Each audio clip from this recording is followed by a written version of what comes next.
few minutes we're going to be celebrating communion together. So if you'd like to join us in that, then can I suggest you pause the tape at this point and go and fetch some juice and some bread, and then come back and unpause the tape. In 2013, the British National Army Museum voted this Britain's greatest battle. And if you're thinking perhaps of D-Day or Normandy, you're close, but that was placed second. Or maybe your mind drifted back further to the Battle of Waterloo in 1815. Well, Waterloo was placed third. And most of us would be hard pressed to come up with the correct answer. And that's unfortunate, because on the location of the battle there is a monument which contains these words: "When you go home, tell them of us, and say, for your tomorrow we gave our today." And most of us don't even know that it happened. The world has forgotten. It happened actually in Kohima, a town in northeastern India, in the spring of 1944. The Japanese had launched an offensive called the You Go Offensive, with the ultimate goal of preventing British from liberating Burma. And the British decided that the Japanese forces would not be allowed to go past Kohima. And so on April the 15th, 1944, 12,000 Japanese troops began their offensive. Whilst defending Kohima were 1,500 British troops under the command of Colonel Hugh Richard. And for the next 64 days, the Japanese hammered the British in what some referred to as the Stalingrad of the East. And after 64 days, the Japanese retreated. And one Japanese war correspondent, Shitsu Mariano, wrote, "We had no ammunition, no clothes, no food, no guns, and at Kohima we were starved and then crushed." And many feel that the Battle of Kohima was a turning point in the War of the Pacific. And yet for many it's now a complete non-event. And human memory is such a fragile thing. And this morning we're going to the story of the Last Supper. And in particular we're going to stop for a while and pause on Remember Me. The Last Supper is chronicled in the three synoptic Gospels that are, of course, Matthew, Mark and Luke. And whilst John mentions the foot washing, he doesn't actually deal with the meal itself. And then Paul picks up on the story in 1 Corinthians in the account we so often read at communion time. I always find it interesting that Paul starts his account with these words: "For I pass on to you what I received from the Lord himself." Was this some form of revelation from Jesus? Was it a dream or a vision? It doesn't say how he received it. But later in his story, Paul tells us that he received some of his training as a Pharisee in Jerusalem. And he was close to the same age as Jesus, and he belonged to the religious groups that brought charges against Jesus.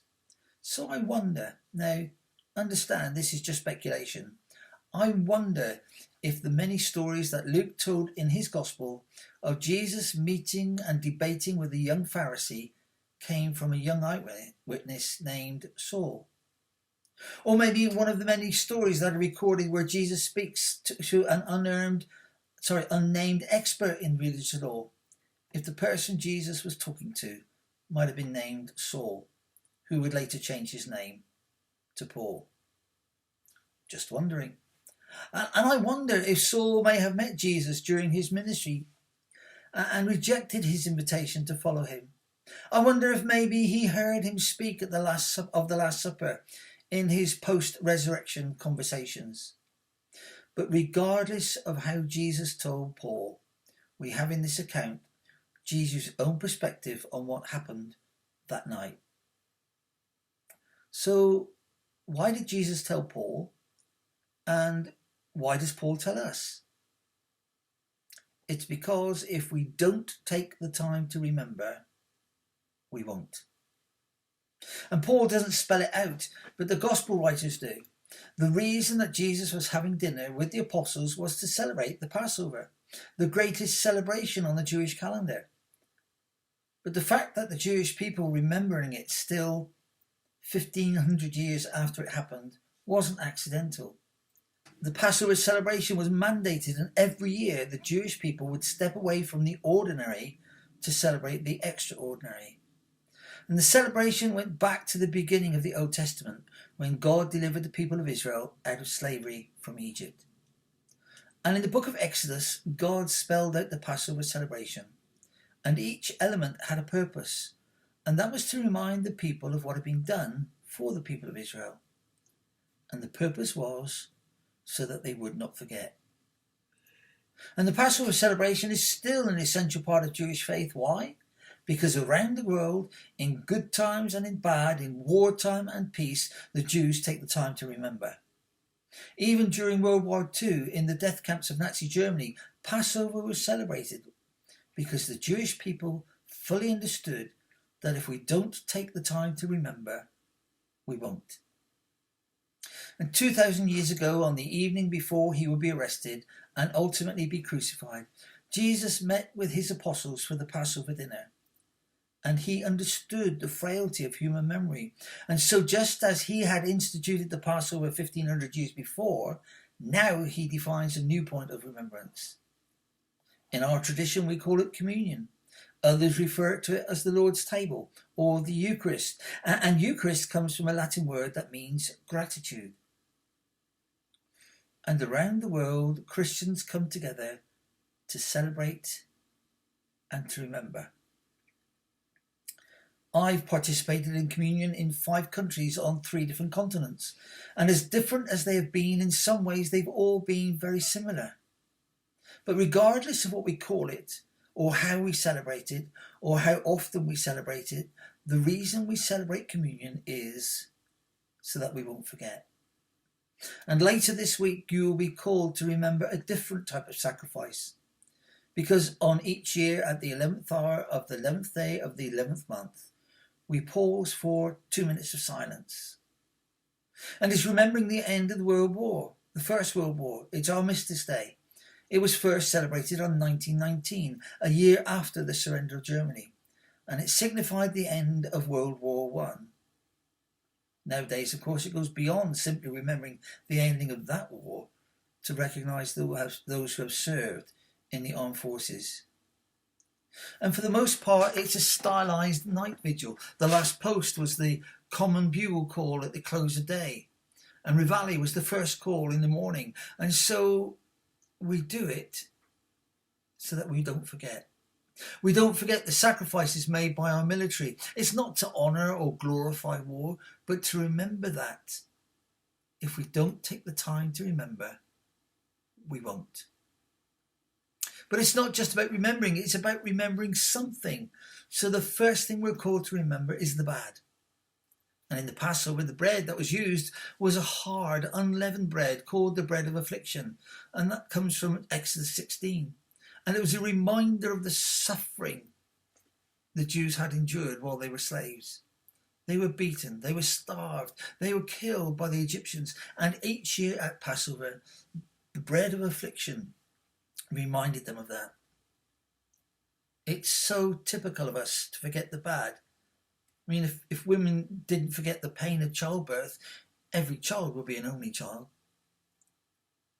And in the communion celebration, it was the bread of affliction that Jesus held up and offered to the disciples. And if you read the gospel accounts, you discover the sacrifice that Jesus made for each one of us.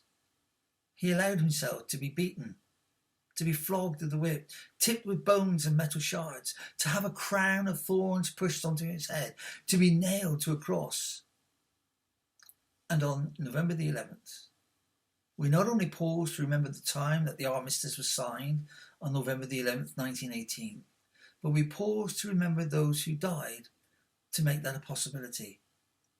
Those who didn't come home, or didn't come home whole. However, not only are we called to remember the bad, we're called to remember the good.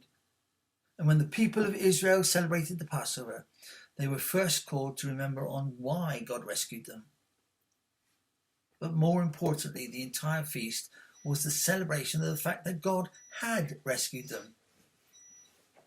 The feast was called Passover for a reason. At the end of the plagues that visited the Egyptians, when they wouldn't permit the people of Israel to leave, we're told the angel of death came upon the country, and the firstborn of their flocks and herds and families died.